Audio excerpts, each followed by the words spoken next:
प्रेमिका धोखा देबारु विष पी आत्महत्या कला प्रेमिक संपृक्त युवती नारे थाना एतला देले मृत युवक परिवार लोके। जाजपुर जिला कुआखिया थाना अंतर्गत कोलथल ग्राम में घटी एभली अभावनीय घटना। मृत युवक होउछन्ती ग्रामर रमाकांत दास पुओ चतुर्भुज दास ओरफ रिंटू। तांकर बयस 29 वर्ष। अभियोग अनुसार चतुर्भुज स्थानीय अंचल जड़े युवती दीर्घ वर्ष धरी भल पाउथिले। उभयଙ୍କ ମଧ୍ୟରେ बेस भल संपर्क थिला। दुईंकर विवाह पर्यंत मध्य कथा जाइथिला। दुई परिवार मध्य एने सबु जानिथिले, किंतु युवती जनक सरकारी चाकरी पाइबा परे चतुर्भुजଙ୍କୁ नापसंद करने सांगकू विभिन्न समय गाड़ीगुलज करिथिबा परिवार लोके एतलारे दर्शाइछन्ति। याकू केन्द्र करी चतुर्भुज विष पी आत्महत्या करिथिबा जଣାपड़िछि। सेपटे अभियोग को भित्ति करी पुलिस तदंत आरंभ करिछि।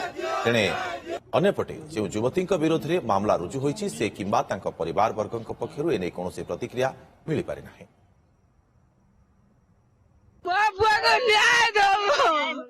ठीक है, न्याय दो। मो बुआ को डॉक्टर करे मो बुआ को मारी देला।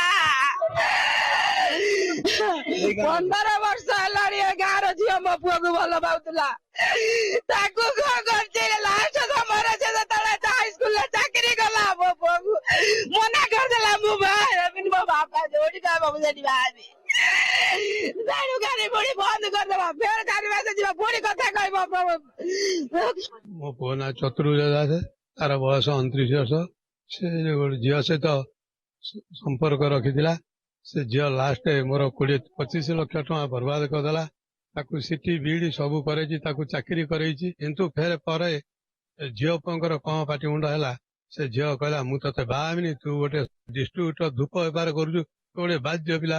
या कहीकि ताकू जेतेले ये कला मो पुओ कौन कला बाध्य होगी पॉइजन पी आत्महत्या कला।